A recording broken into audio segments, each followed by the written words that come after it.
Hey everybody, how's it going? Welcome to the Dixie Cryptid channel. My name's Cameron Buckner, and I'm not going to blabber a lot on the front end of this live feed like I normally do. But I am going to show you the Yeti Bar's newest soap. It's called the Orange Bark Bar, and it's a limited edition soap. This is one of the most unique smelling soaps. It's got like this the orange push-ups that Neoma, do you remember those when we were kids? Mm-hmm. What was that was orange, and what else was in that? Cream, Uh, kind of cream or something? yeah, they were kind of like a sherbet, a Yeah, that's sherbet. what it is. Oh, Yeah, sherbet. Excuse me. sherbet, whatever. Sherbet. Sherbet. Yeah. But and then it's got like spices, like some kind of pumpkin spices or something. And I just got them in today, and I'm going to do an unboxing in a video. Well, I'm not going to talk about it, but I'm going to do it where people can see me pulling soap out of the thing. And but this orange bark bar smells really good, and I haven't bathed with it yet or showered with it. I don't bathe; I take a shower. But I'm going to try it out first thing in the morning when I take a shower, and it's actually it's got a little give to it. It's like it's almost kind of spongy. It's not soft, so but you could probably break it, easier than you can their other soaps. But I'm real excited about that, and I wanted to tell everybody about that. What is your discount code, Neoma? Mine is Fin 10. They say that changes colors too. I'm Oh, just it does? reading. Okay. Okay. Yeti Bars, are you talking about the orange bark changes colors? Okay, well, they'll get there eventually.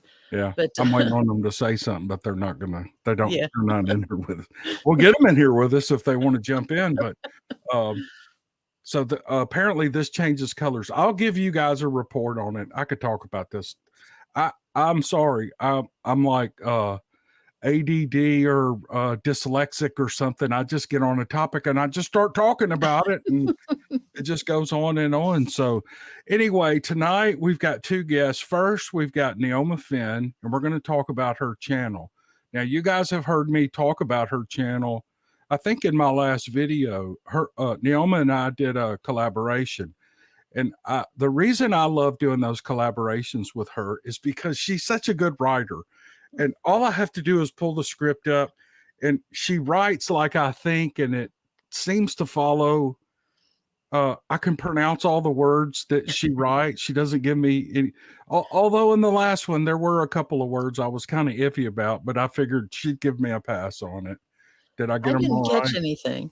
I Okay. think you did all right. All right. Well, maybe I got them right. Let me see if my camera's okay here. Yep. Go the other way. There we go. Just mine while I'm at it. Yeah. So she just uploaded a couple of days ago. I think it was Sunday morning, a video about swamp myths and horror lore and things like that I thought was really interesting. And I'll link it in the description when this video goes live. But so, okay, I'll quit talking. How is your experience with this YouTube thing going, Neoma? Tell us about it. Well, I really love it a lot more than I thought I would. um, honestly, um, I was thinking everything bad in the world when I decided when you talked me into doing this, I'm going to blame you. Oh, No, it's not true. You didn't twist my arm too much. I know. But it really, the things that it's exhausting. I think I spend every waking minute of every day.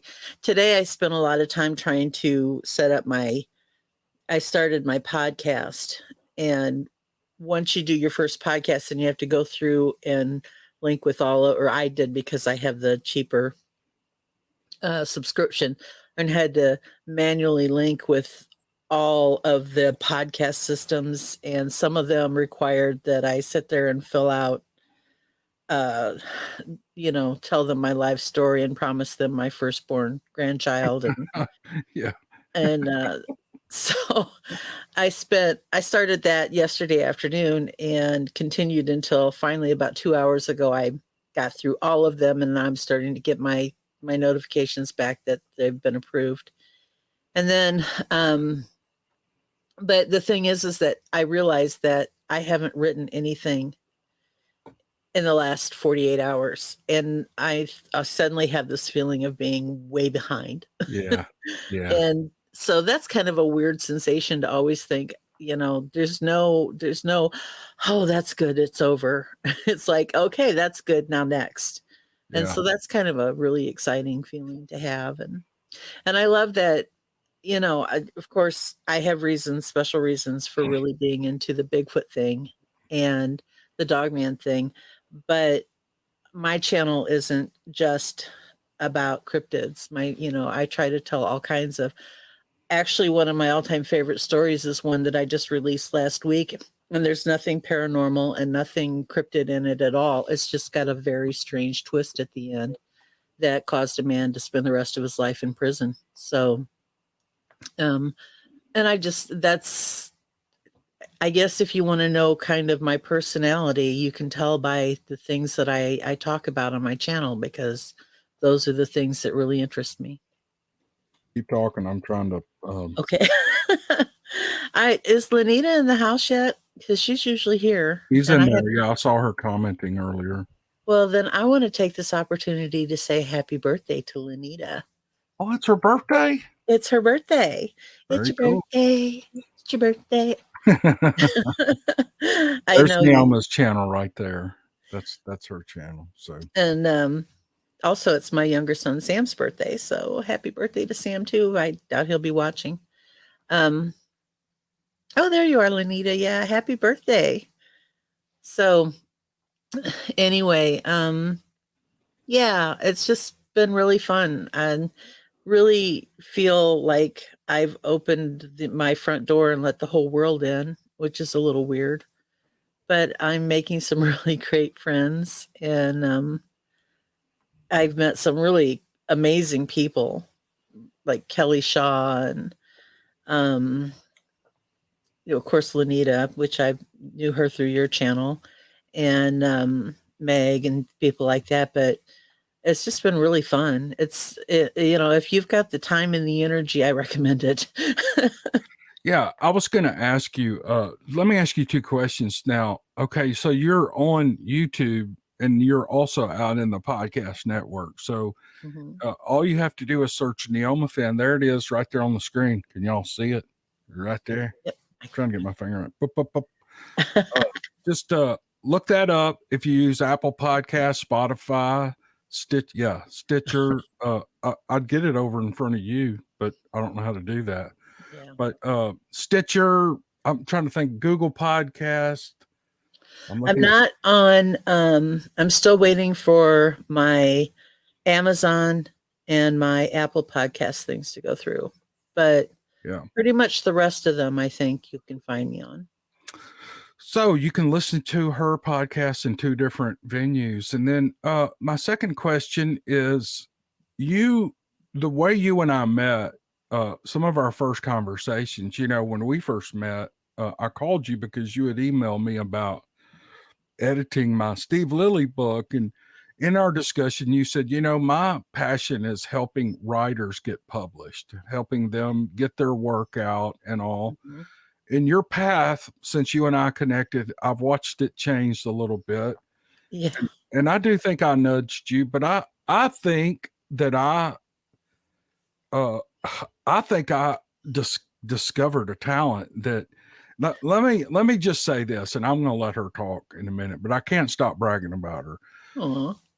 All I do on my channel is read scripts. That's basically all I do. And I put a little commentary at the end, and sometimes I talk about things, but the only time it's really ad lib is when I do a rant, like, I do one of those stupid rants. Neoma writes her own stuff. She's not ripping stuff off of Reddit or off of some article on the internet.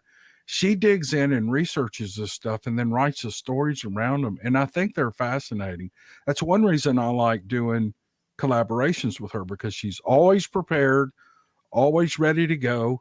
and I just love doing it. And then, and I haven't listened. I'm going to be honest. April and I listen to her podcast. We let 4 or 5 build up, and then we'll sit and eat supper and listen to 2 or 3. And then the next day we'll listen to 2 or 3. But some of the stories are so fascinating. And so back to my question, are you,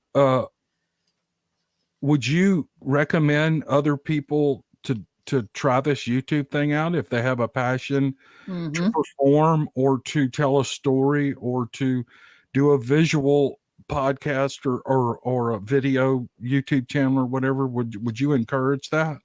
I would. The only thing I would say is it's not something you can do for if you want to really be dedicated to it. I mean, if you want it to be a successful channel, that's something you have to put a lot of hours into. But just to give you a little bit of my background, probably even stuff that you don't know about is, well, first let me start by saying that where I get the stories is you can see behind me that my husband and I both love books. And I'll find a story out of a book, and then I'll read that story. And because they're true stories, I know there's newspaper clippings, and there's, usually another YouTube channel has done something on it, or there's a website that's talked about it. And I'll go and I'll listen to all of that stuff, and I'll take all of the information I got from the book, the newspaper clippings, other books, everything I can find on it. I put it together and I put the story together like that. And so there's a little bit of everything from every book, but I put it all in my own words and I write it in my own order. Because sometimes even good writers don't necessarily do things in a logical order. And that's one of the things that I love about writing is being able to tell other people's stories in a way that might make it clearer to somebody than they can themselves.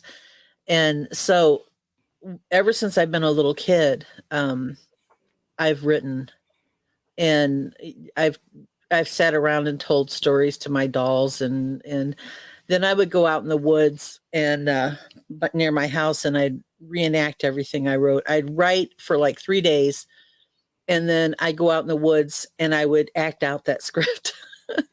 And then the fun thing is, I guess what I'm getting to is that all of the sudden I'm on Facebook or not Facebook, YouTube. And actually at 57 years old, I'm writing that script out for 3 days, and then I'm running out into the woods of YouTube and acting it out. Yeah. So it's like being a little kid again. And if it's something that if you have anything to say, no matter what it is, I like telling strange stories. All you need is a Facebook or a YouTube channel, and you can tell it. I'm sorry. I didn't mean to put that up there, but that is funny. I think someone paid you a compliment, and I was trying to put it up there. Now I can't even find it. Oh, it's so hard to chase those stupid. Y'all, I'm so horrible at this, and I'm sorry to interrupt you. No, that's fine. I think that's a pretty good one. Smoking a joint, turning into my favorite cryptic channel. I'm actually allergic to marijuana, so that kind of sucks. Puff, puff, pass. All right, I've lost it. But someone said that one of your secrets is that you're genuine, and people enjoy that. I think they hear that in your stories. And did you see the Kentucky comment that I put up? The one of the favorite videos was the Kelly, Kentucky one. Yeah, talk about that one. That has been a source of fascination to me for years. I think I might have first heard about Kelly, Kentucky, and that. Hey, I don't know. Do you remember the Stranger Than True and this? Oh gosh, I can't even remember who wrote them, but they were little mass market books that you could get at the grocery store, and they were just a collection of really strange little events. I may have heard about Kelly, Kentucky through one of those. I don't know. And it's all, and gosh, I've talked about it for so long. Excuse me. I tried to, I was like, DA, when I was doing DA Ex Machina, DA, we need to do this on Kelly, Kentucky.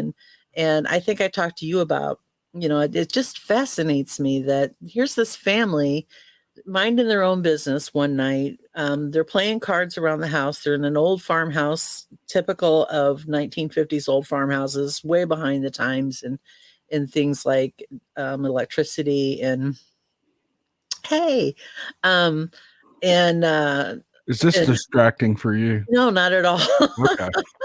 But I will stop and say hey to him every now and then, and things like that, um, and the one guy goes out to the well to get a drink of water, and he comes back in, and the whole world has changed because he sees a UFO, and then the next thing you know, these little gremlin creatures are attacking the house, and they have this shootout with them. Yeah. And it's obvious that this is a genuine thing, because who shoots up the inside of their house unless they have literally lost their minds with fear? And Aw. and so it's just I couldn't wait to do that. And then fortunately, after I did that, then we did do an episode on DA Ex Machina about it. But it is just, I could talk for hours about that. And the worst part is, and this is where I really identify, because I had a Bigfoot experience when I was 19 that happened again, or something similar to it. Over the course of a year, I had two experiences in the same area. And when I tried to talk to people about it, I was just ridiculed and made fun of, and called stupid. And you know what? This is the thing about me. I don't mind if you think I'm ugly, but don't call me stupid. That's the biggest thing that can really irritate me, is to call me stupid. And I got a lot of that.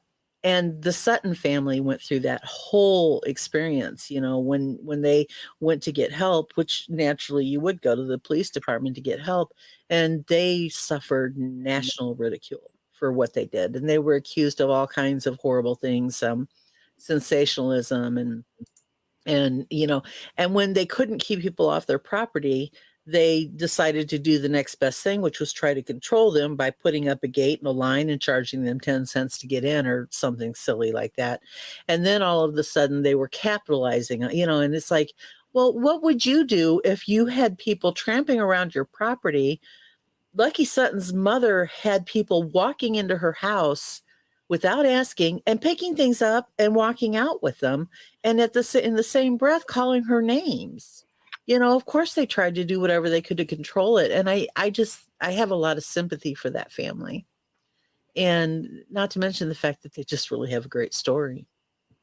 Talk about the horticulturist's wife the man who planted his wife.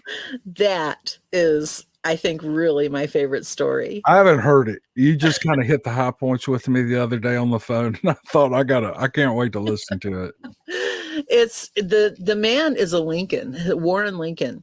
And yes, he was a relative of Abraham Lincoln. His great-grandfather, or his great-great-grandfather, whatever, was brothers of Abraham Lincoln's grandfather, something along those lines. So they're in the same family, which I found especially fascinating, because I have a great-great-grandmother who was the sister of Lincoln's grandmother. Right. So I come down the other side of that line. So I guess I was kind of telling a family story without even really meaning to. But this guy, he was an attorney in Chicago. He was in a bad marriage. Kind of his nerves were to the edge, and he decides that he needs to move away from the city, take up a different kind of career. He moves his wife, his son from his first marriage, out to Aurora. They move into this little house. They've got a greenhouse. His brother lives at the other end of the property. They're going to start this greenhouse business, but his wife has a brother who is just a brute, and he comes to visit all the time, and the wife is not a good person. And I mean, this poor little, and he's just this little wiry guy. You got to feel sorry for him, because even though one of the things that you struggle with on YouTube is being able to have permission to use pictures. Otherwise you get, you know, a strike. And I could not find any pictures. I worry about the pictures. But I could not find any pictures of him. The only pictures I could find were owned by the Chicago Tribune, and they hold those pictures like gold. And I mean, I couldn't even download them. They no, you have to pay $100 for this photo, or you will never see it again. So, but I did get to see pictures of him, and he's this little bald-headed, wiry little guy that, you know, nothing big and macho about him, and you feel sorry for him just to look at the pictures. And apparently he walk around town all the time with, you know, a black eye and bruises all over his body because her brother would come to the house and beat him up. And all of a sudden she and her brother left town, no apparent reason. But he was happy to see her go. He, you know, the second she's gone, he gets up and goes to the courthouse, files papers for divorce, and even filed a suit against her brother for breaking up the marriage. His son, who had actually gotten so fed up with the situation and moved back to Chicago, decides to move back with dad and help with the greenhouse. And then a couple of months later, Warren Lincoln disappears. And it looks pretty much like he has been murdered.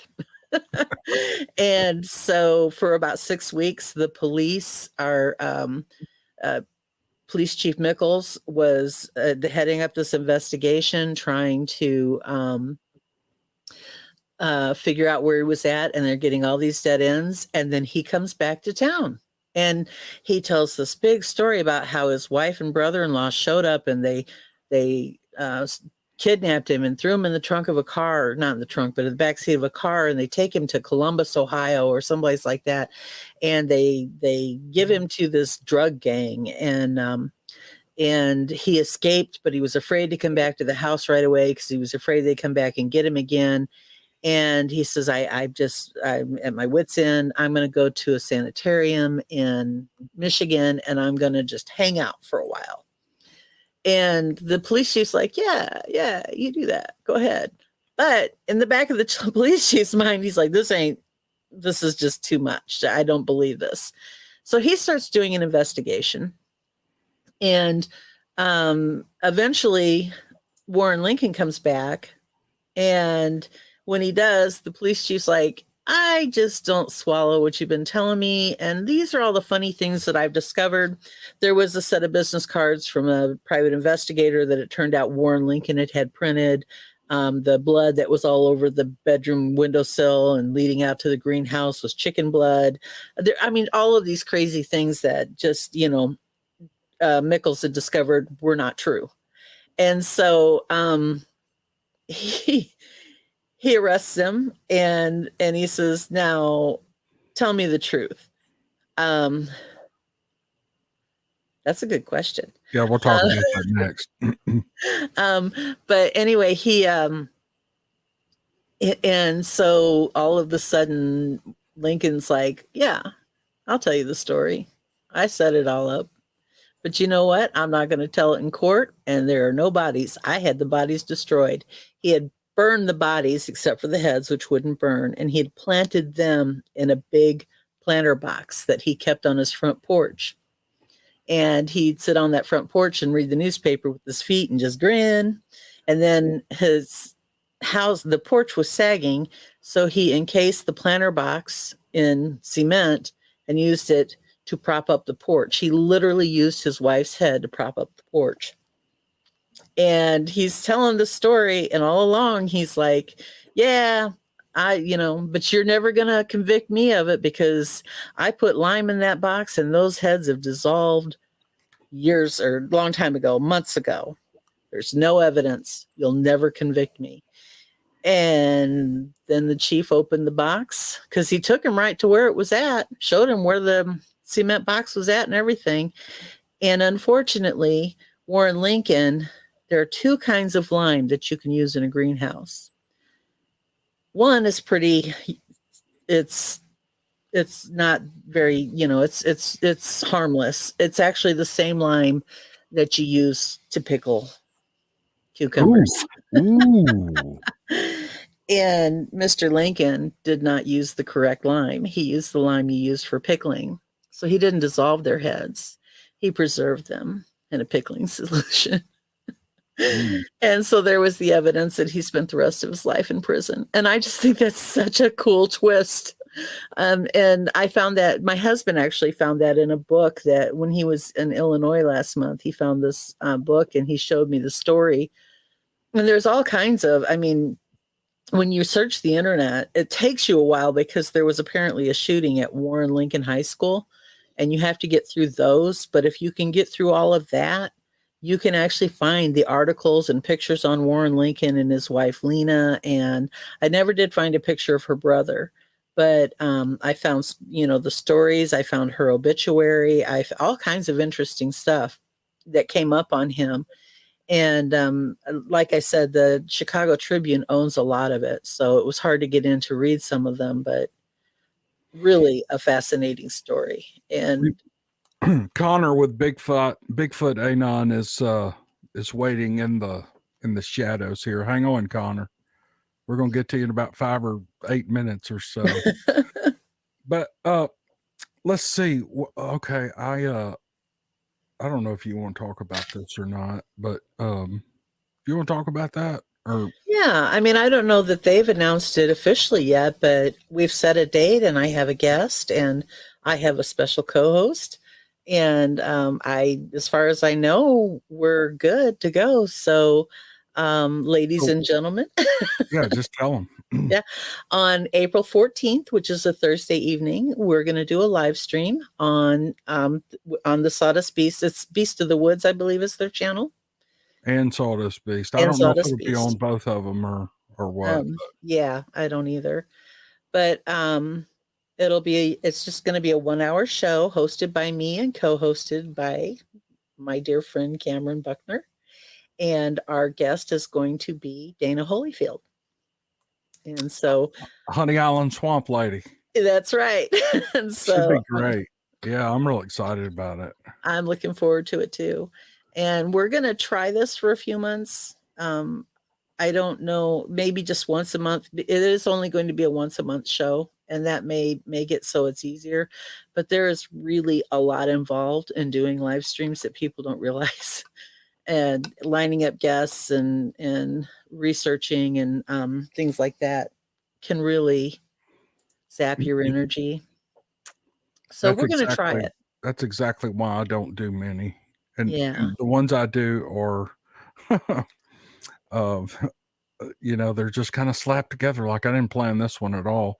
I just wanted to get you on and talk about your channel. And let me say this, Neoma has, there's the name of her. I'm swirling it with my mouse, but you guys can't see that. Neoma Finn, Open to Doubt. Neoma, why don't you just copy a link to your channel and put it in the comment section? Do you mind doing that while I'm talking? Sure, I can do that. And she has 2019 video podcasts up. I think they average 20 to 30 minutes each. I've been able to collaborate with her on a couple of them. And I've told you why I love doing that. I'm looking through her library here of, terrifying tales of truckers and other travelers. If it decides it wants you, you won't be able to stop it. There's some abducted stories. Scott Trent asked, what drew you all to the cryptid stuff? That would just be me. Neoma doesn't really focus on cryptid stuff. She's talked about that, but true crime, mysteries, local mysteries. You do have one Bigfoot. You do have one Bigfoot video. It's your third one, and Bigfoot and the Boy Scout, right? Yeah. And I do have probably 2 or 3 that are actually, they are, what do I want to say? You got a werewolf one. Yeah. Yeah. I mean, they're Dogman and Werewolf. In fact, the next one that's coming out is going to be about a werewolf / Dogman, and not so far from London, England. So I'm very, very much into but it's not my main focus. My main focus, I just love the strange and unusual. And the thing about Bigfoot is what draws me to it is the fact that I had an experience. That's not where it started. It started when I was a kid in a silly movie called The Legend of Boggy Creek that terrified me. And even though I watch it now and I just giggle, but back then it was just terrifying. And so that's what drew me, I think, originally to anything strange and unusual. And I really love legends. Like there's two stories that I actually did on What If It's True. One is the Werewolf Springs, and what was the other one? Maybe I only did one. You've got the Headless Man. You've got an alien invasion, terror in Kelly, Kentucky. You've already talked about. But there was two that I did on What If It's True. I thought there were two. Yes, videos. You did. I can't remember the name of it. One of them was Werewolf Springs. Yeah, it was good. And that's the thing that really, it's not the individual stories that fascinate me. It's like the entire legend, like the legend of Headless Valley, which is about basically, Bigfoot and Dogman but they don't call them necessarily that. And that is where I get, I become the most fascinated. The catamounts and things like that. Those are absolutely truly fascinating to me. Sorry, I had to. Sometimes this thing gets like a hum in it, and I have to redo the mic. But yeah, she's approaching 20 videos. It's a young channel, and she's already got over 1,700 subscribers. Coming up on 1,700. Yeah, she's getting between 1,000 and 5,000 views per video. I think she's doing great, and for a young channel, those are good numbers, real good numbers. So anyway, everyone, there she is, Neoma Finn, my good friend. She still edits some stories for me, and not as many as I'd like to. The Sawdust Beast gig is mainly Neoma's thing. I'm gonna help co-host with her on one of them, and I'm sure if she needs me, I'll be there. I don't. He thinks just one. I just don't want to commit to. You know me. I don't want to commit to anything because it's like I'm 11,000 words into this Steve Lilly 10, and I cannot finish it. It's like one thing after another comes up, but I'm close. It's going to be about a 15,000 word story, and so I'm 4,000 words away, and I think I can finish it in 4,000 words. But it's a good one. It's a real good one. Wow. And I'm looking forward to it. I don't know how I thought it up, but I have a twisted mind, I guess. Anyway, I'd like to bring, if it's unless there's something else you'd like to say, Neoma. No, let's bring in Bigfoot and on. Let's see. We said hi to Lanita. We did. I think she's still out there watching. And anyway, let's bring in Connor Flynn. Connor, you ready to go? He's shaking his head. I may have to rearrange this a little bit. Connor. Let's see. How's it going, y'all? We're gonna make Connor big. We're gonna give him a big head here. Yes. But it's awesome when writers can get together, and I really love when writers talk about their words. And just you even mentioning like Steve Lilly going to be 15,000 words, like that helps put stuff into perspective. And just like you were saying earlier, everybody should make a YouTube. If you got a story to tell it. But I feel the same way with writing too. Get down, write it in a journal, and then transfer it over while you're on a tablet or texting on your phone. Literally just a little bit each day, 200 words each day, 500 words each day. That adds up. And you just heard Cam say 15,000, and that's a story. Most of my books are like 26,000 to 30,000. So just a little bit double that. And you just work hard and take a few days off and work on other projects. I just want everybody to create and tell their hometown horror stories. So that way we have more content and more things to investigate. Oh man, for me, I'm going to back you up a little bit, Connor, and we're going to start from the beginning, but I have to say this. I remember when I first got into YouTube, and YouTube was making a few changes to some of their policies and their monetization policies and things, and people were just bashing YouTube left and right, just clobbering them. And all I can say is, man, this is the most phenomenal technology I have ever seen, and I had to be a part of it. Somehow, TikTok has come along. We got Instagram, IGTV, Facebook, which Facebook just sucks if you ask me. But we're on Facebook right now. We're live streaming on Facebook. But for a creator, their interface between creator and Facebook is so complicated. I can't use it. I've tried and tried and tried, and I can't use it. But the point is that this technology is unbelievable. And if you have an interest in it at all, I agree with Neoma and Connor. You should try it. You're going to have to do some digging. You're going to have to do some digging and figure out how to do some of it.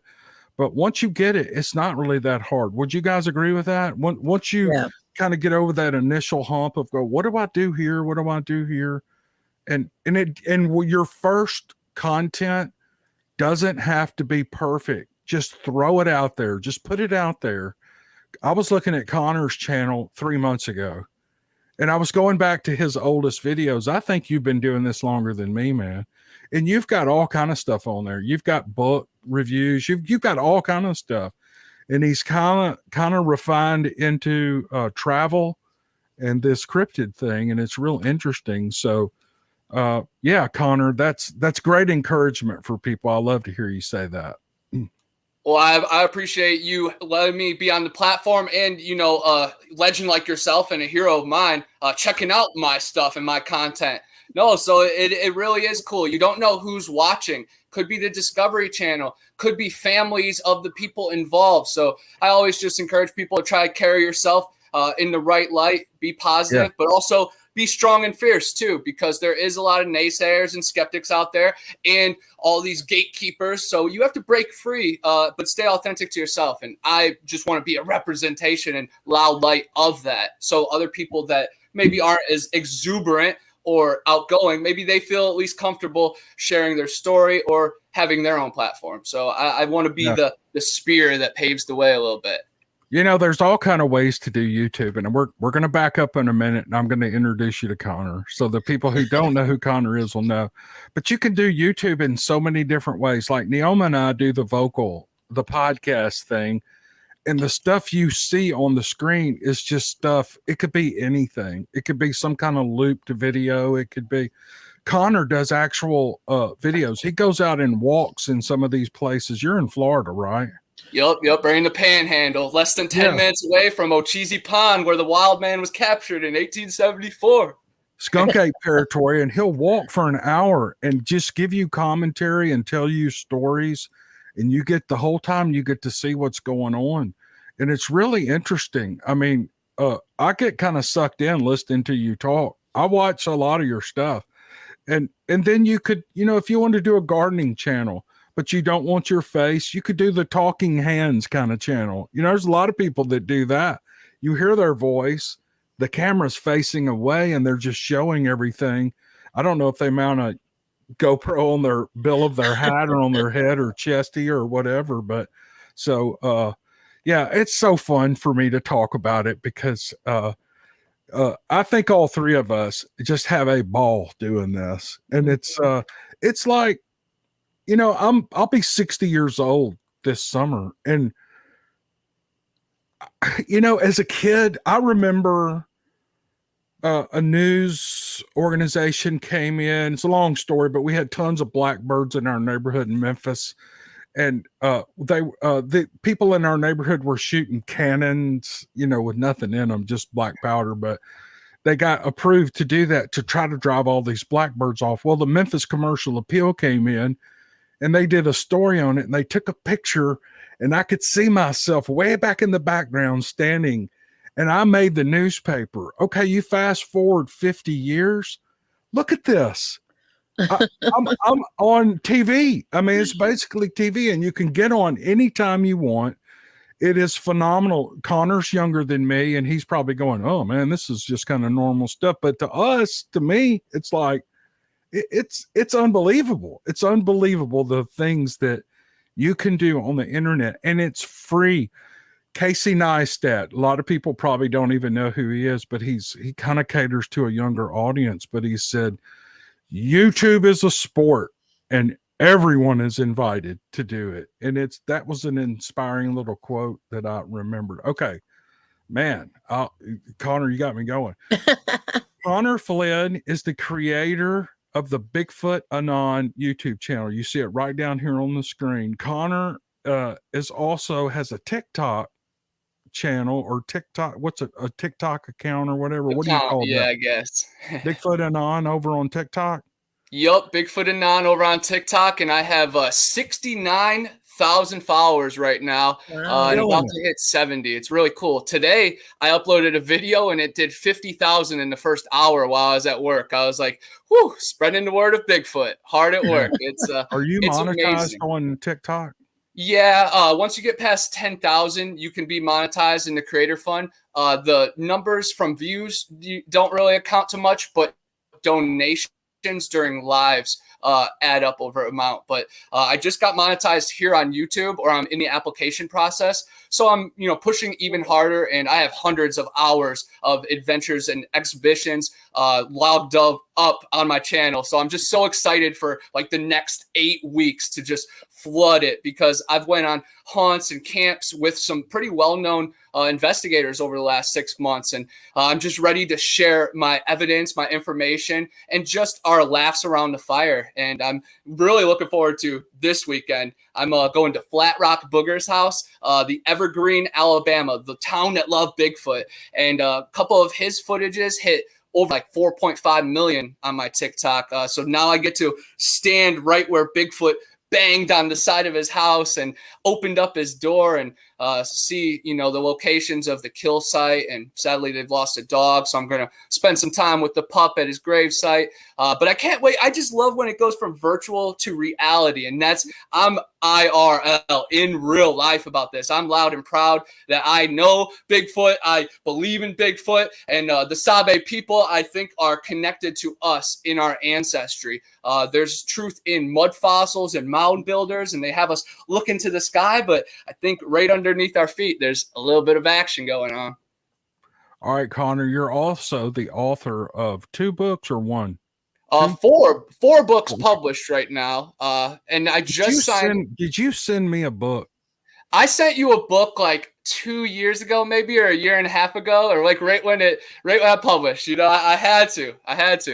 I know right where it is, and I actually get a lot of books, and I'm kind of going through them. It just takes forever for me to do anything, but I know exactly where it is, and I'm going to pull it up this week and read it. For some reason, that just hit in my head. Connor sent me a book. I remember seeing the book, and I think it had a green cover on the book. But anyway, He's an author. Tell us the names of your books and where are they available? They're available on Amazon, and I self-published my first 4 books, and then I actually just signed a deal with Beyond the Fray Publishing with Jeff and Shannon LeGros, and it's very cool over there because they've taken it from the green cover to, some actual art.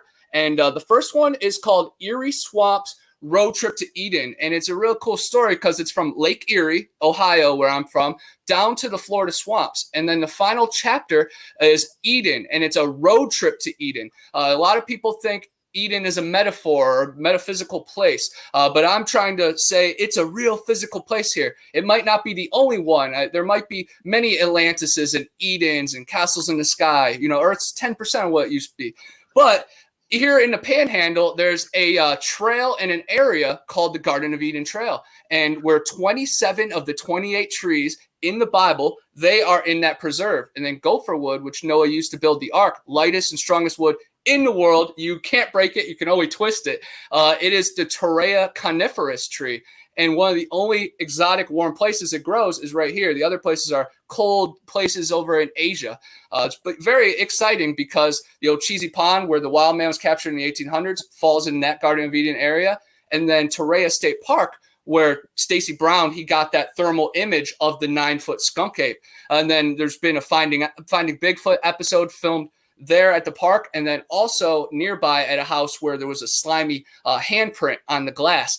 So I lived out of my car across America and somehow found myself 10 minutes from all this goodness. So it just tells the journey from Cleveland, from the mistake on the lake down to here to the Florida swamps and everything in between. And it's just a beautiful path because I manifested some of it happened, and then some of it was just God's way, and I had to walk the walk. But it ranges from newer experiences, childhood experiences, and then my pretty much in between of moving down here and living out of my car and sleeping at state parks and living at Walmarts and rest areas. And then I joined a punk rock musical band, and things been good ever since. I've only been back to the Buckeye State one time, but I definitely can't wait because there's 10,000 mounds there waiting for me. So I'm just doing as much as I can, where I can, how I can, and representing the Buckeyes and these Florida Gators down here.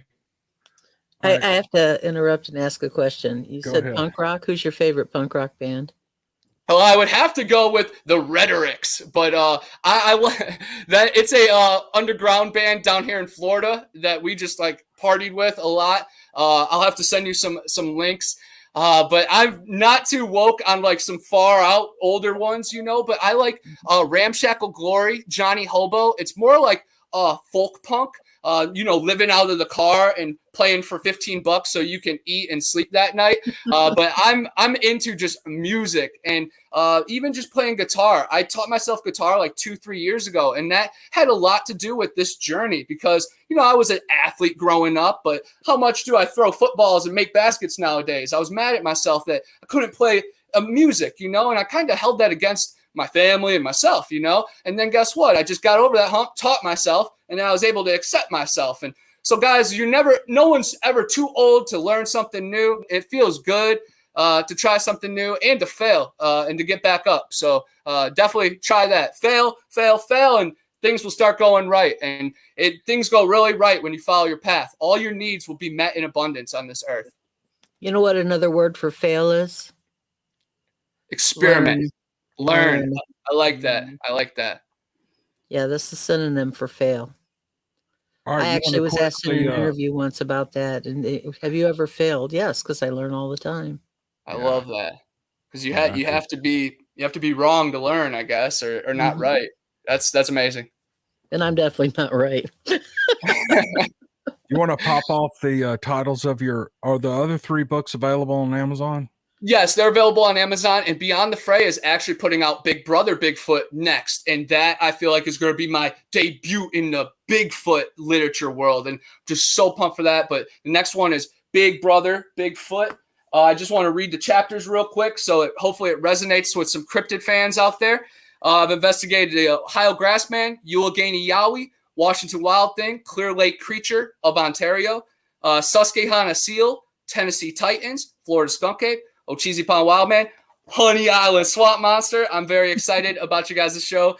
With that, I'm pumped. I love the Honey Island Swamp. If you guys ever camp out there, I'm only a couple hours away, so please let me know.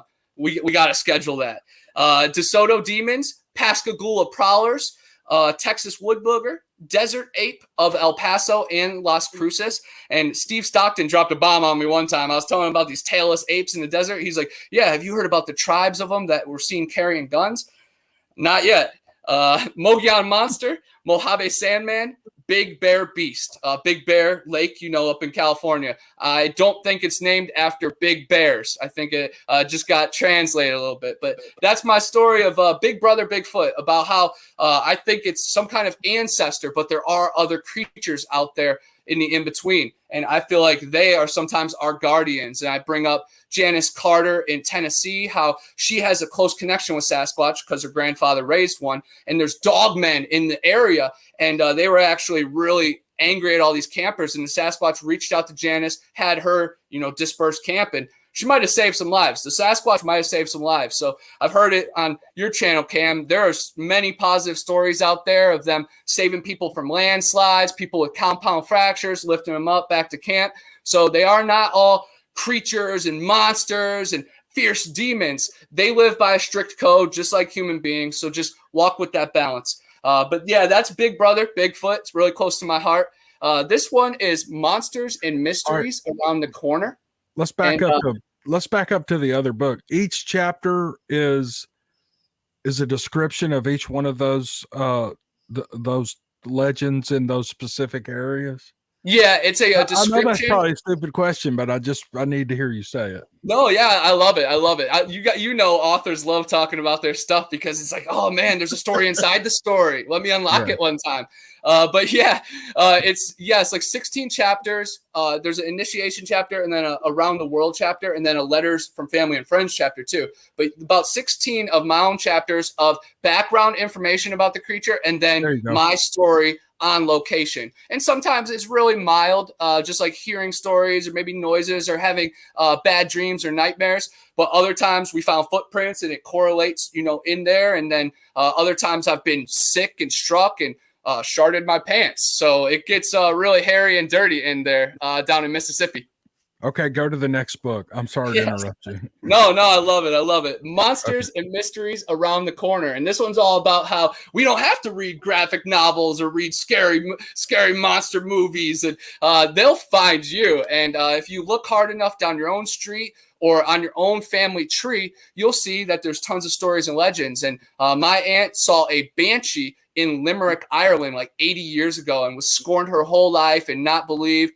So it's in my blood and my duty to like stand up for her and just for all the people being silenced and pushed down and punished for telling their truth. No one asked for this. So I just want to be that loud voice. But I also talk about how sometimes they come in my backyard. And I had an experience that one like bluff charged me out of the woods by my house. And I ran into a pole and ended up breaking my collarbone. Everybody thought I was drunk and I was not. Something scared the S out of me and it changed my life forever. And then there's other mild times that it's just a warm feeling. Like other people would be terrified, but I know that thing doesn't mean any harm. So every experience is its own experience, but I can't wait to follow up on this one, especially because Flat Rock, I always talk about Flat Rock with this, Monsters and Mysteries Around the Corner. He has security cameras on his house. So we're going to be camping in his yard, but even all the security cameras catch everything. So just really excited. And family tree stuff is really important to me and my family. And I want everybody to dig into it because we all might be related to presidents and witches and war heroes and more important influential people too, people that actually helped people and inspired people, the ones that don't really get all the glory. So again, I'm just trying to tell stories so there's remembrance after all of us are gone. And I dare the Fahrenheit 451 firemen to come censor us. They can try to burn us, but no, we're gonna be in the cathedrals. Oh man, no salamanders here. And then the last book, real quick. Go. The Panhandle Pirates. And all three of those ones were reflective. I wrote them basically on stuff that already happened. This one I wrote while it was happening. It was going after cryptids and treasure here in Florida. There's the Pensacola Serpent, Cohelee Creek Goatman, the Mobile Wolf Woman, and she is curvy. So anybody that's a big fan of curvy women and cryptids, the Alabama Wolf Lady. But you got to watch out for the White Thing, which is like a white albino creature, and then my favorite, Huggin' Molly. Abbeville, Alabama, on the town sign, it shows her. She's like a 7-foot tall creature, and she'll squeeze you until your bones break and then screech in your ear till you go insane after dark. So I've tested the waters a few times, but best believe I was probably more scared on those than I am in haunted, sinister swamps. Just because I know the hairy man, it will be quick. Man, with her, I'll feel all my ribs breaking. That wouldn't be What's cool. her name again? Huggin' Molly. I'm going to have to look her up. I'm going to have to do a show on her. Yes, please. And I saw you did a show on the Coral Castle. My dad lives towards there. it's definitely on my bucket list. So I'm going to listen to your episode as soon as possible, and can't wait to report back to you and be like, yeah, all the ley lines confirmed. I can see UFOs through the hole. You two are interested in the same things. I can see a real nice collaboration forming here. That'd be fun. Finn and Flynn. I saw someone saying it earlier. It rhymes. I love it. Yeah, his books might be a good resource for it. Maybe not in-depth research, but hey, here's a story. I'll dig into that one. Oh, for sure. My channel would be good for. I encourage everybody, go take my channel, take all my data, tell your own stories on it, investigate it. Like that. At first, I made minute videos, and I would just go to locations and tell the story. And people are like, "You're not even checking if it's haunted." I'm like, "That's for y'all to do. I do that on my own time, But we got a minute." Just telling them about it. Right. I'm opening the door, That's the way I feel. I'm like, okay, I've told you about it. Now go out there and look into it. And if you want to do your own story, more power to you, because that's just going to draw more people to me anyway, because they're going to get interested and they're going to start looking around for it. I get really frustrated with people who are like, well, I did that. Okay, good for you. Exactly. I'm big on add it to it. I'm big on we're not competing unless we're competing against the establishment. I'm with the 300. We're fighting them, the monsters, the Goliaths, and the actual Sasquatch probably on our side versus them as well. Yeah. I just wanted to say one more thing. I went camping with Cam a couple of weeks ago. You want to describe my tent to the people, Cam? Yeah, I think it's a Holiday Inn tent. Yeah, everybody else stayed out there in 19-degree weather, and my husband and we went to the hotel. You were smart. If I knew you guys were coming, I would have went the extra mile to make it. I heard Cam was there from BF Bud, and I was like, man, I know you guys are definitely beast of the woods and Sawdust Beast family, but it was cold, it was windy, no one knew what the heck was happening. But if I knew you guys were coming, I might have tried to get off work a little bit more. But I heard it was a windstorm, whirlwind. But how long did you went to the hotel, Cam? How long did you last out there? I hung for 2.5 days. I was fine. It was cold, but I like camping. I'm good with it. And heck yeah. One time I have a little pop-up camper, and so last October I took it, but this time I just tent camp. I've got this really cool, really nice, I'm kind of a big guy, and it's a wide cot. It's got a real soft pad on it, and so I don't have any trouble tent camping. Backpacking is another story. I can do the walk, but it's sleeping on that hard ground that just wears me out, man. But okay, Connor, we've talked about your books just briefly. Now, I've watched both. Connor's an actor, too. He's been in a couple of feature films, and I've watched one of them, Zillafoot. Now, how did you get connected with that? Yes, Zillafoot is originally made by SRS Cinemas, who they make a ton of kaiju monster movies. Some of them are really good.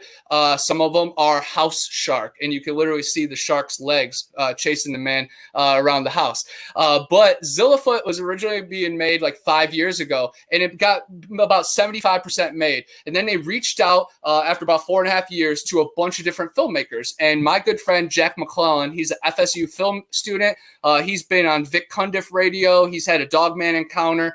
He's kind of his own cryptid entity in this, and it's amazing and all meant to be that we met each other at my comic book store. I had my Patty replica footprint, and he's like, "Is that Bigfoot?" I'm like, "Yeah, man, I'm the Bigfoot guy around here." He's like, "I'm the Dogman guy." So we've been close ever since. But he got contracted to finish the military scenes on Zillafoot, and man, you saw it. The military scenes are the best scenes. They're best looking. They got the jokes. The one part is really funny when he's like, "How's your wife doing?" "Oh, she's 5 months pregnant." "It's a miracle." Or 5 months pregnant. He's like, "You've been here 3 years." He's like, "I know, it's an effing miracle." And clearly his wife's been sleeping around. But it's just really funny. And then my part, I dropped some knowledge. I'm like, from the firmament, Middle Earth, I name about 12 creatures, and then I have a bright light on my head, and it's shining in the general's eyes, and so there's that comedy relief. But it was just a great time on set. Some of our scenes are really awesome and top notch, but some of the movie definitely falls off. But it's a so bad it's good situation. But it crawled so the other ones could walk. So me and Jack have lots of big things coming. And the next one, well, the first Zillafoot, if you guys want to see the artwork, it is really cool. And it did so well online through SRS Cinema that it got a widespread release. So it's in Walmart, Best Buy, FYE. And if it's not in yours, you can get it from Walmart.com and stuff. But it's free on Amazon Prime, just like how Cam watched it. But again, this crawled so this one could run, guys. The Void Cat. And this is an awesome Dogman werewolf movie. And I'm the main character of it. I'm a paranormal investigator. I find this cursed object in this weird silo. And it's like a cat, like a panther type creature. And it takes over my mind. And then it transpires into a cursed film. And then me and my buddy are having a night. And he's a dad and his daughter just got a cat. It scratched up his shirt. He's mad at it. And the rest is history. And it's doing really well in film festivals right now. And it's going to be public in the next month. But we're already working on the sequel. And the sequel is called Pain in the Rear. And it adds more to the universe and stuff. And there's going to be sirens and goblins, like gargoyles. But it's a female gargoyle. So I'm just super excited to be ripped apart by a hot chick. But man, it's so fun to, be serious in my books and then be freestyling on the podcast, and then acting is improv, and then also having fun with the script. But I just like it from all different angles. And I've also done some documentaries, and that's way more serious. And this weekend we're filming From Fear to Understanding with Squatch in South Florida. Matt Williamson's got a really good thing going down in South Florida. He has guardian angels and telepathy and just gifts. He has gifts. No one knows about their gifts, but the subtle gifts have showed him amazing things. And we had a crazy knocking experience in the Green Swamp that even blew, Stacey Brown and Dave Sidoti away. So it's really crazy to be boots on the ground and for things that unexplainable happen and able to capture it. I'm like, GoPro, do not fail now. But man, it's a legendary time just to be alive and documenting. And I'm definitely a young gun in this community. I look at the analytics and it's mostly 55 and up. So if I can try to be a representation that all of us young ones aren't, internet and stuck on our phones. And yeah, I love the social media and growing and stuff, but I love being out with nature and slowing down and being barefoot on the beach and looking for arrowheads. And I'm a big bottle collector now. Hopefully that will be my next big profession, is my Etsy shop. Coming soon, but I found glass Listerine, glass Jergens, the makeup cream bottles.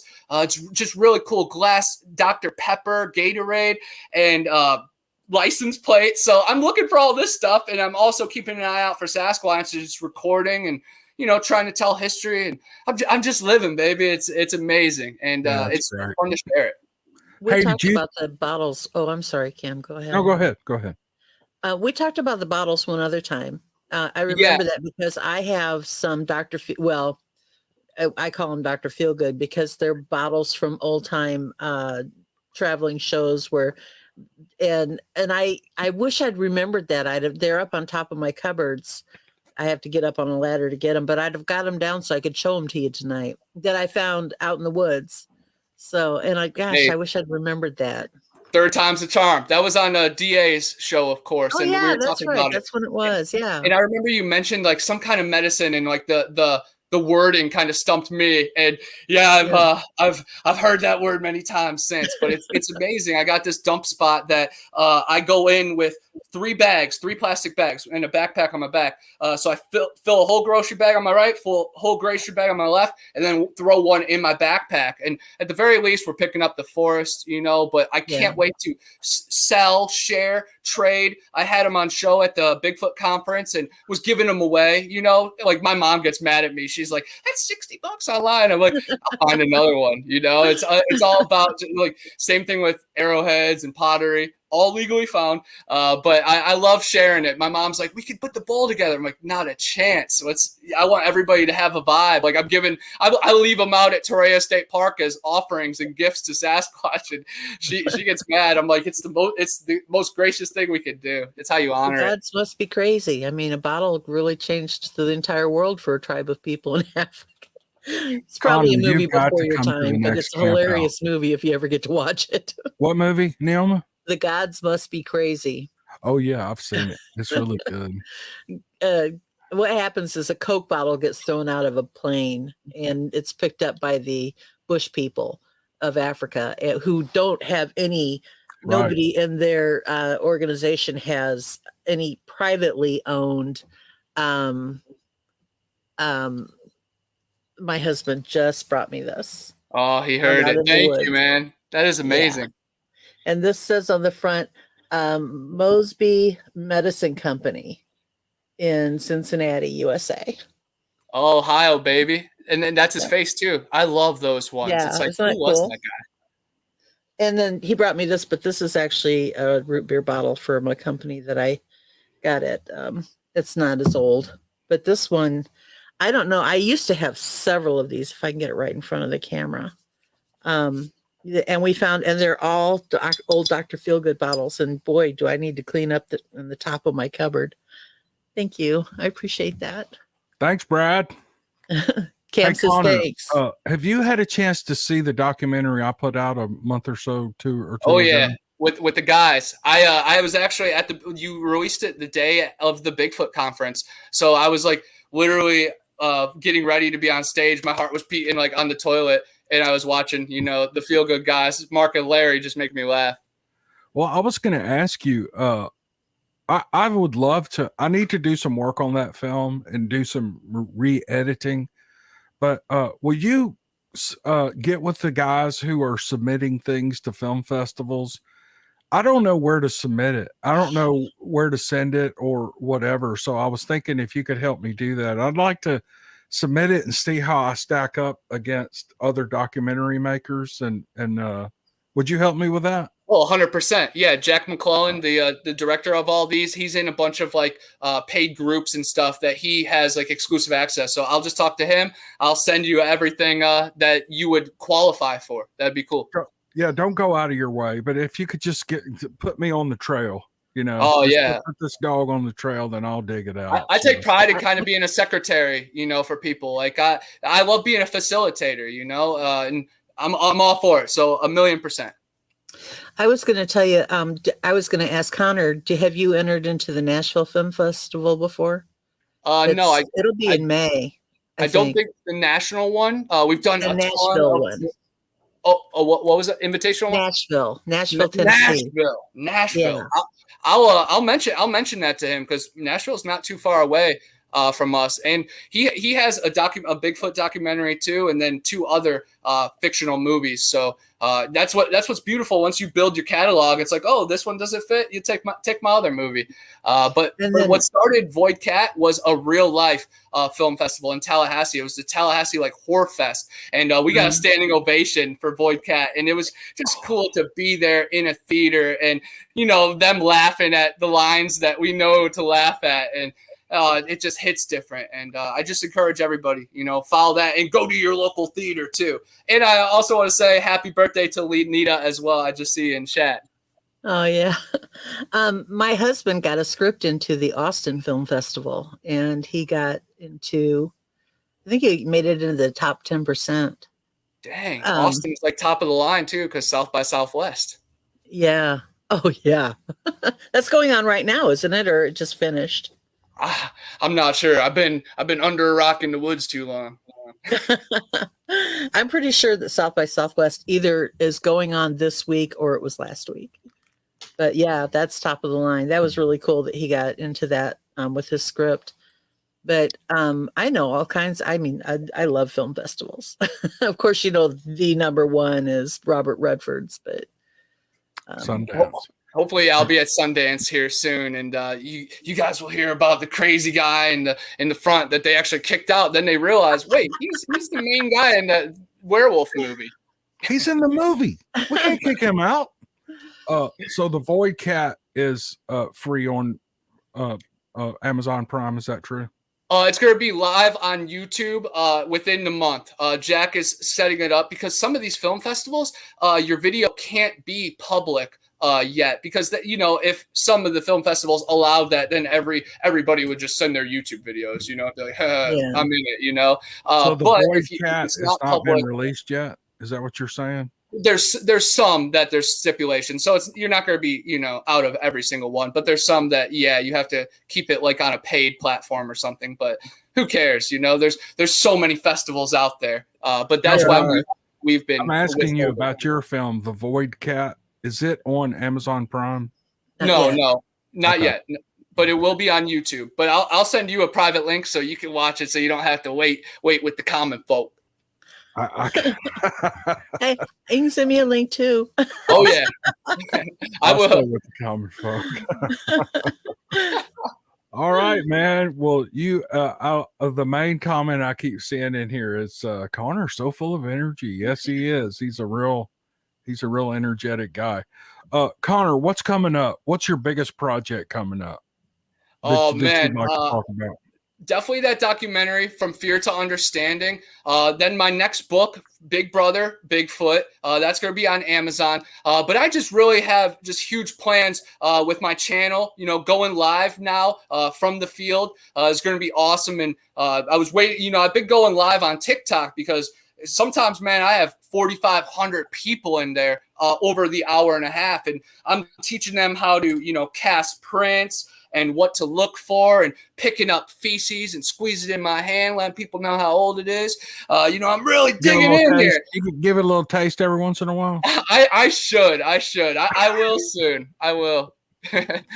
But it tastes like berries. They were tasting like some raspberries over there. Some lima beans. Lima beans is really good down here in South Florida. But I'm also speaking at an event June 4th in Punta Gorda. It's the Southwest Florida Skunk Ape Town Hall Conference. Phyllis Caesar is putting that on.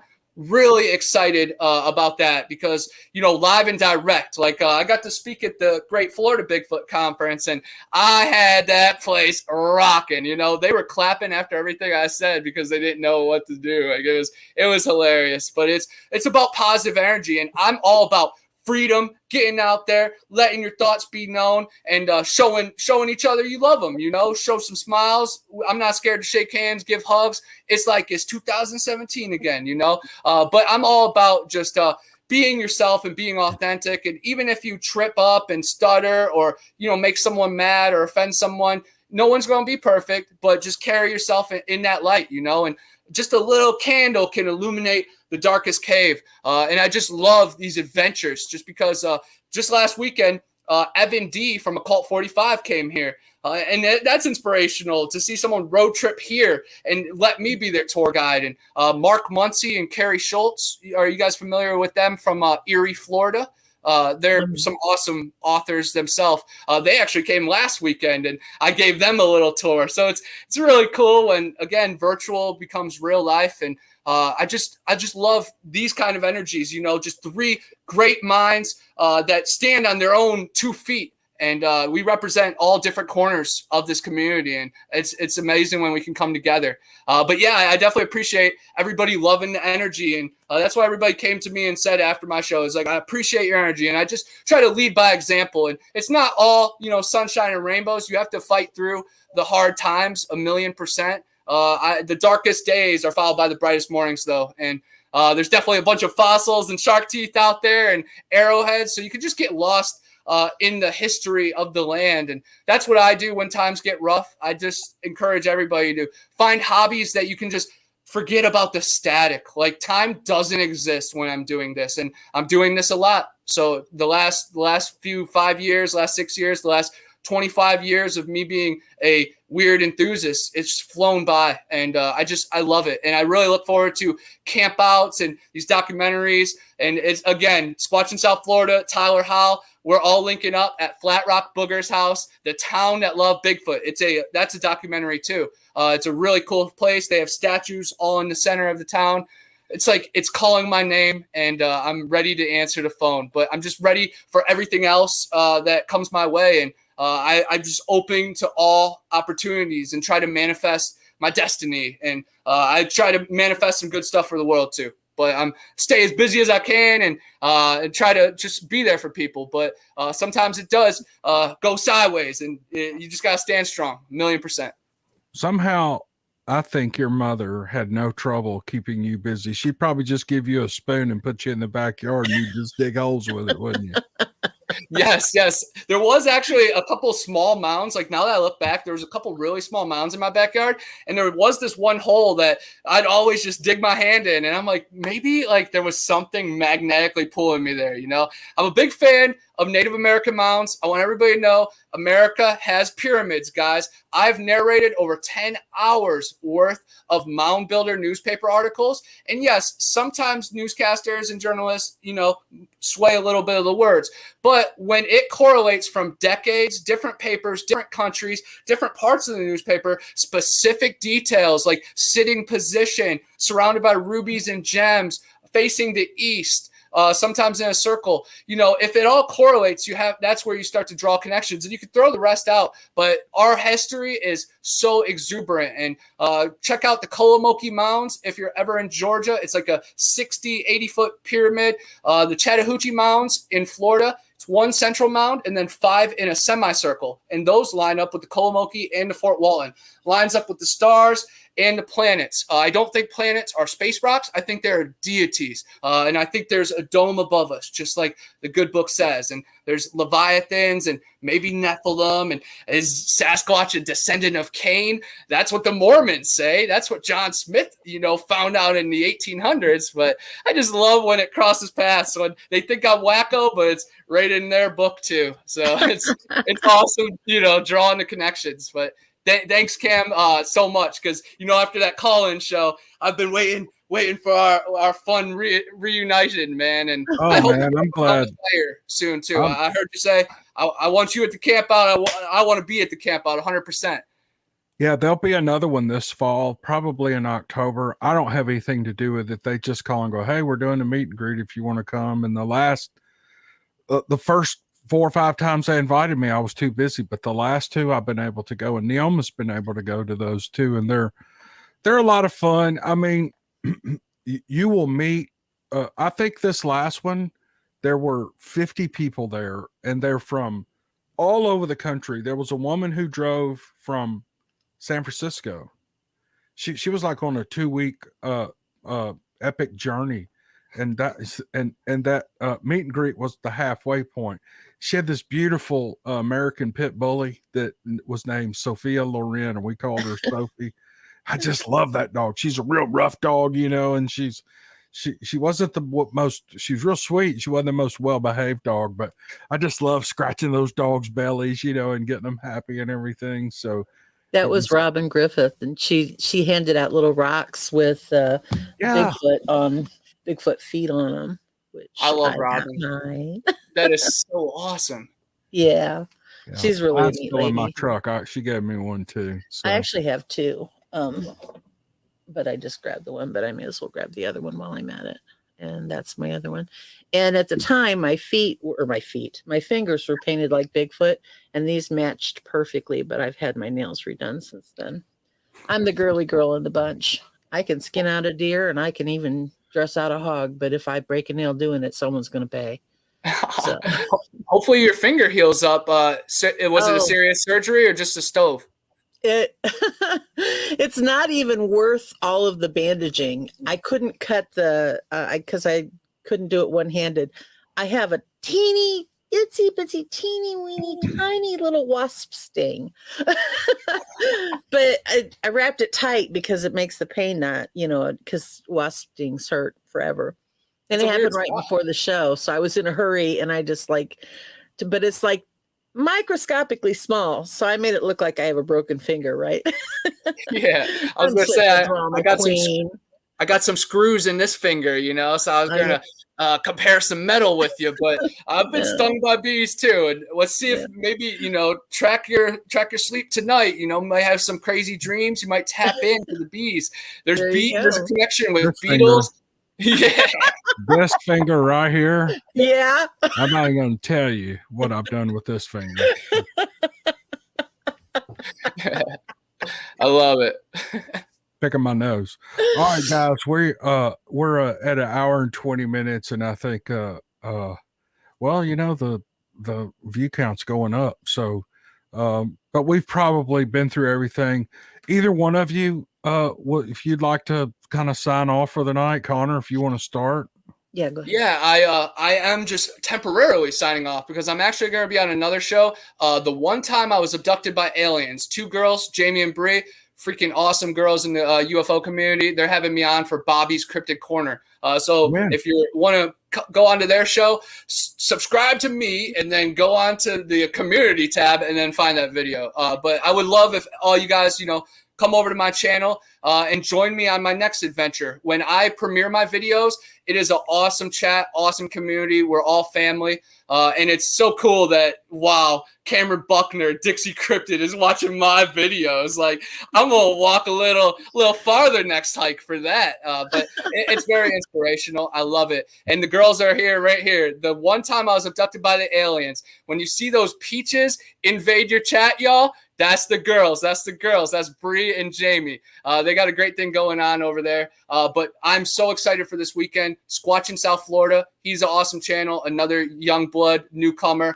Met him at Mayaka. Him and his mom, Nana Boss, discovered orange hair on a picnic table on this Native American display while I was with them. And I filmed the discovery. And then when they put it under a microscope with Tim T, clear, green, tan, and it matches stuff from the green swamp down to Everglades. It's very cool. So we have found evidence, and I've got some crazy pictures that I've shared. Definitely check out my TikTok. I release 1 video a day. I'm an investigative journalist first, guys. I was on my Brunswick high school newspaper staff. I was the head sports writer.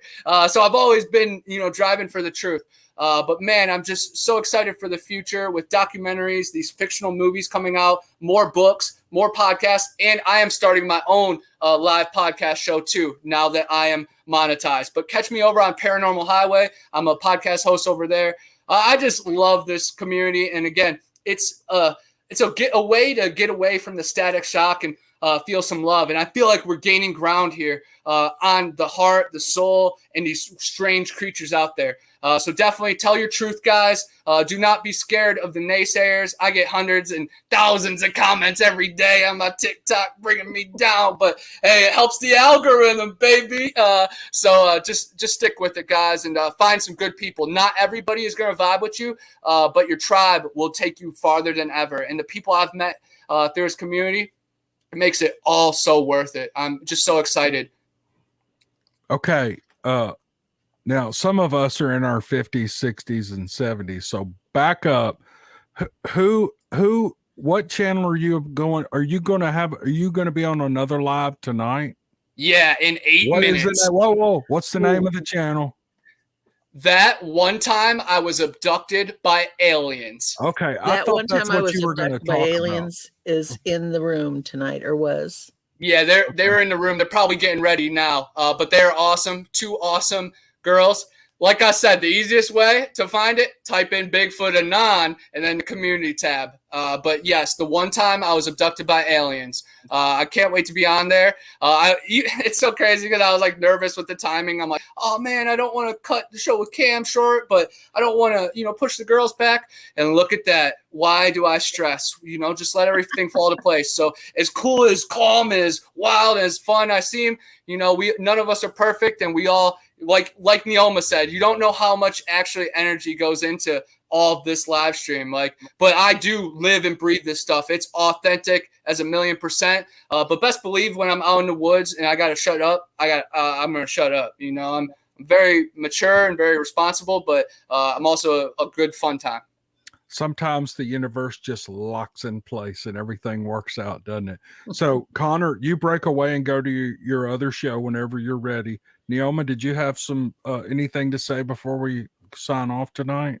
I did want to say I saw Nance from Buckeye Bigfoot in the house, and it reminded me that I'm going to see her this summer at Smoky Mountain Bigfoot Conference. I'm excited to be able to see you this summer, Nance. and I just got my tickets this week. So yeah, I'm ready to go. I already got my room reserved and everything. I'll be there. I haven't talked that much about it, but yeah, Nance and I have rented booths right next to each other. Neoma is going to sit with us she's welcome to sit with us in our booth. And I'm sure she could sit with Nance because she's kind of in the club, but I'm sure she'll wander around a little bit, but she'll be there. And what is the date? The 23rd? 23rd, July 23rd in Gatlinburg, Tennessee. Yeah. Hopefully you guys will see me there too. Because it was connected awesome. It was connected to the one in Florida, this one right here. And I was like trying to tell them, I was like, Tennessee Titan Roundtable, man, Tennessee. But they brought Stacy up. I'm really happy about that. And I'm, fan with Stacy. So maybe I'll just hang out at his table. But I hopefully we're going to go with my mom. Connor, come over to our table, bring a stack of books and sell books. You're welcome. And that would be so awesome. That's even more of a push. I'm writing it tomorrow morning at work in the calendar book. July 24th or whatever freaking 23rd. Yeah, 23rd. Yeah, and no hotel rooms for me. I'm camping it out. So everybody, if anybody's camping, send me your locations too. I'm camping too at a hotel. Yeah. Yes. And Nance comes with a room key. I see Nance right there. You are such a pillar in this community and industry too, and we're both from the Buckeye State. Keep up your great work. You have crazy tattoos. I wish the 168 was going to happen in 2 days. That's when it was scheduled. So we all been for it, but postponed till further notice, and we'll just keep on our next ones. But yes, it's so cool. Like Cryptids Canada, Dixie Cryptid, and Buckeye Bigfoot are such pillars in this industry that make us feel comfortable with our stories. And I love, falling asleep to it. So I'm just dreaming about cryptids. But guys, thank you so much for having me. I'm about to go be abducted by 2 alien girls. But I'll see some of you guys over there. Again, guys, the formula to it, A + B = C squared. My channel first, then the community tab. But watch my movie on Amazon Prime, Zillafoot. Don't hold it against me for everybody else's scenes, but my scenes I'm very proud of. The Void Cat will be coming out soon. Be nice to your kitty cats or else. See you guys. Peace. Bye, Connor. Okay. Whew. Man. I'm just dizzy talking to that guy. He's but you know what? He's just a happy guy and he just has fun with whatever he does. He's one of these men who is blessed with an unbelievable attitude toward life. Everything is just a party to him, and it probably always will be. He's probably been that way since he was a little boy, and I just love people like that. So I'm glad he came on. Yeah. So I'm sure he cut you off in the middle of what you were saying. What were you gonna? No, I said I just wanted to. I wanted to bring up the festival the conference this summer, and say hi to Nance and tell her I'll see her this summer. Yeah. And so I did that. All right, Neoma Finn. Don't forget her channel. Oh yeah. There it is. Come see me at Neoma Finn. Open it out. Yeah. Thank you for coming on with me, and I hope this makes people aware of your channel and they get a little variety in some of the stories they hear, because I know they got to get bored listening to me read scripts. So I don't think so. All right. Well, thank you all for joining us. The crowd is falling off quickly, so we're going to get out of here. I'm going to go in and hang out with my bride. And I might watch Zillafoot again. It's such a good movie. It's the cheesiest movie you've ever seen, but it's really you'll enjoy watching it. So, everybody, thanks for joining us. And Neoma, hang on. I want to talk to you for a minute. Okay. And we'll see you guys on the next podcast or the next live feed. Love you all. Thanks. Good night.